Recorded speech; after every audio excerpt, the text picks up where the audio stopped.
Absorption test. Absorption test.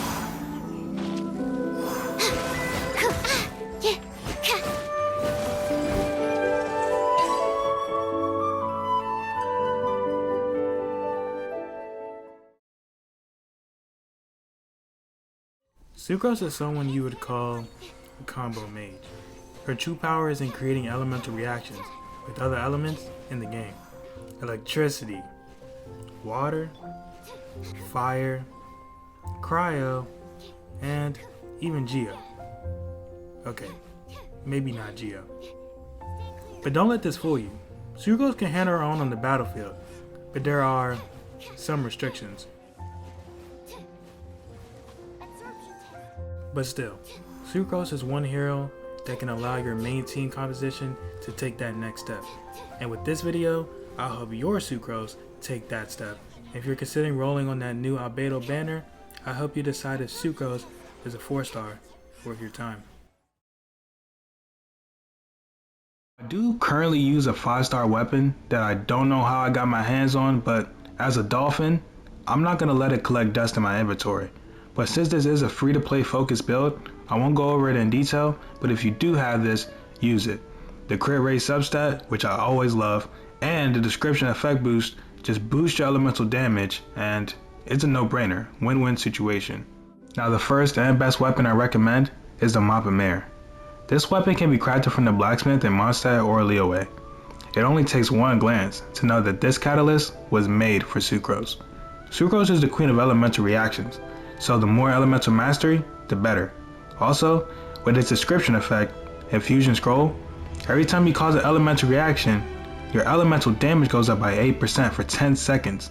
This effect can also stack twice, and it does not have a cooldown. So you're looking at a constant 16% elemental damage boost on Sucrose, granted, if you keep doing elemental reactions, which is easy for Sucrose. Now for the second and third choice, you can choose either, depending on what is more important to you. Now if you love to use Sucrose's ultimate ability, then the Favonius Codex should be your second choice. A 4-star catalyst with an energy recharge substat, which will help you use your ultimate more on the battlefield. Its description effect, Windfall, can be good if you use the crit rate build, but it is a little inconsistent because it has a 10.5 second cooldown. Still, this weapon is perfect if you want to gain your ultimate quicker. Now if you love causing elemental reactions, then the Sacrificial Fragments is for you. It has a subset of Elemental Mastery, which increases the damage of every elemental reaction that you cause. Now its description effect, Compose, is good at times, but it's even more inconsistent with a 30-second cooldown, and the fact that Sucrose doesn't have too long of a cooldown on her elemental skill. Still, it can be a nice surprise when it happens. So, if you have a little money to spend and want to upgrade to a dolphin, then the Battle Pass weapon, Solar Pearl, in my opinion, is one of the best choices and I highly recommend it. The crit rate substat is amazing and makes the task of making a crit rate build so much easier. Also, the Solar Shine description effect basically means 20% attack boost for 6 seconds anytime you use any attack, and this has no cooldown. It's an amazing weapon of choice for Sucrose. Now those are my recommendations, but any 4-star weapon is okay to use except for the Prototype Amber. Do not use the Prototype Amber for Sucrose. It is hands down by far the worst weapon of choice for Sucrose.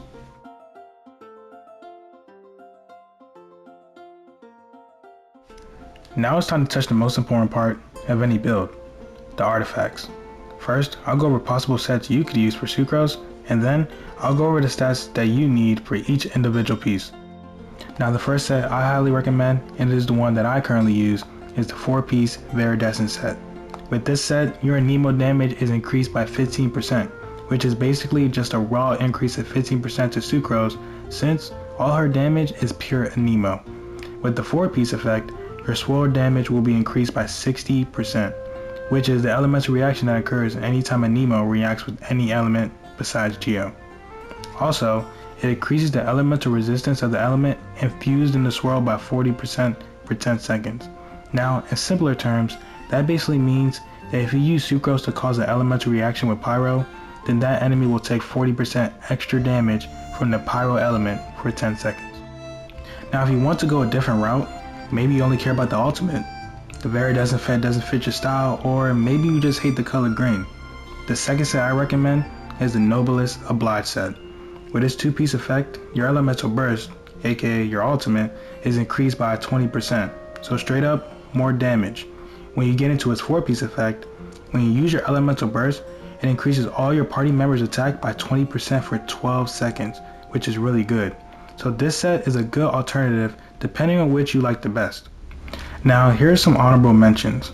The Gambit set is a good set to pursue if you're still in the early stages of the game.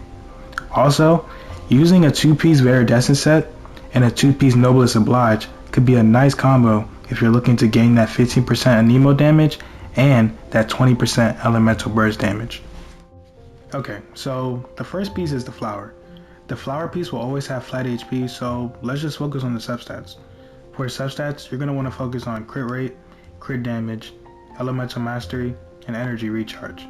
Now, attack percent is also a nice stat to have, but I believe these are the most important in that order. Now, if you're planning on using Sucrose for an ultimate and a more support role, then the energy recharge and elemental mastery will take priority over crit damage, but the crit rate is the most important stat. Now, the Feather will always be flat attack, so we're going to focus on the substats for this piece too. Now, the substats will be the same: crit rate, crit damage, elemental mastery, energy recharge, or attack percent. Now if you're going for more of a support build, when you only really care about the ultimate ability, then elemental mastery and energy recharge will take priority over crit damage, but crit rate should still remain the same. Now let's get into the timepiece. For the main stat, you're going to want attack percent. Now, I know there's some builds out there that use elemental mastery as the main stat, and I'll explain that reasoning later in the video, but now we'll just focus on the main stat being attack percent. Now for your substats, you're going to want crit rate, crit damage, elemental mastery, and energy recharge. Now since the main stat is attack percent, you're not going to be able to get it again as a substat, so just keep that in mind. Now let's get into the cut piece. Now for the main stat, you're going to want a Nemo bonus damage. Now the reason this is better than attack percent is because of less calculations. Now attack percent takes into account your base attack, your weapon attack, and has to go through all those calculations. But a Nemo damage bonus, it only applies to your raw Anemo damage and nothing else.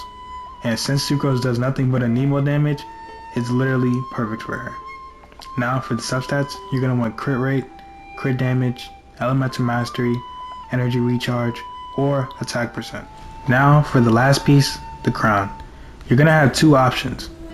If your crit rate is at least 40%, I would recommend going with a crit damage main stat with these substats: crit rate, attack percent, elemental mastery, and energy recharge. Now since crit damage is the main stat, it can't be in the substat again. Now for the second option, you could opt to go for an attack percent as your main stat with these substats: crit damage, crit rate, elemental mastery, and energy recharge. Now, Constellations is something that can be hard to get as a free-to-play player, but since Sucrose is a 4-star character, at least that makes it a lot easier. I mean, I managed to even get Jingling at C6.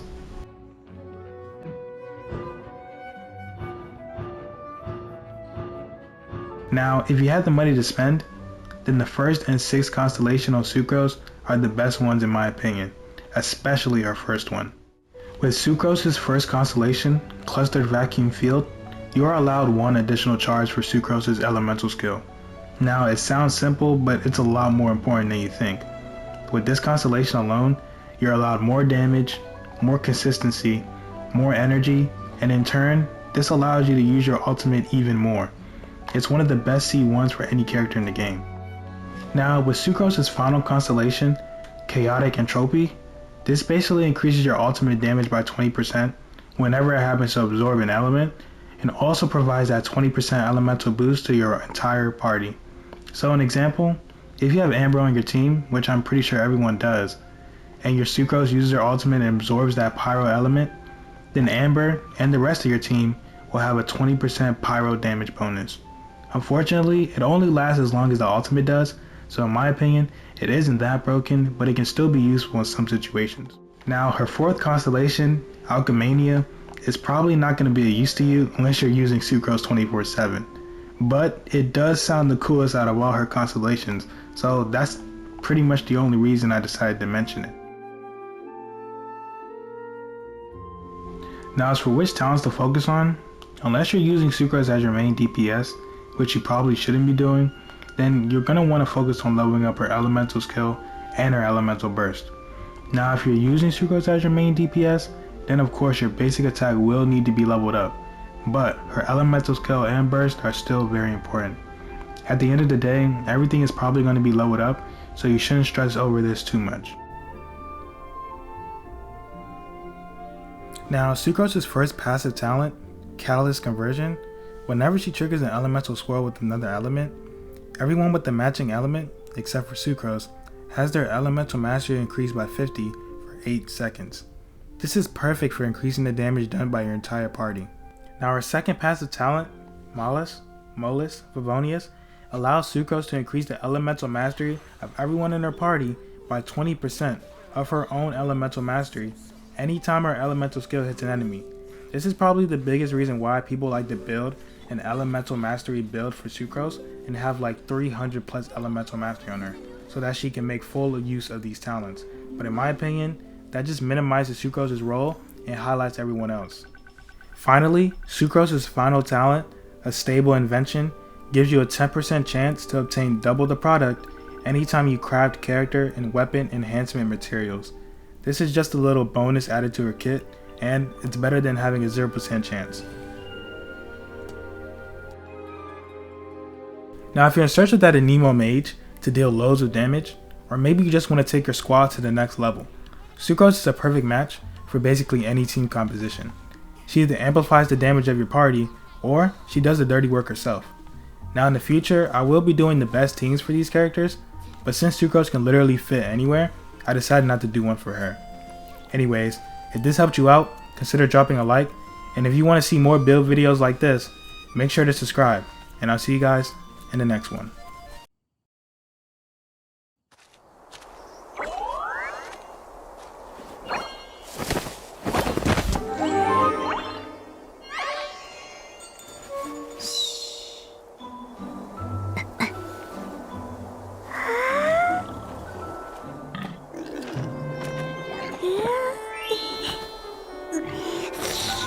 Yeah.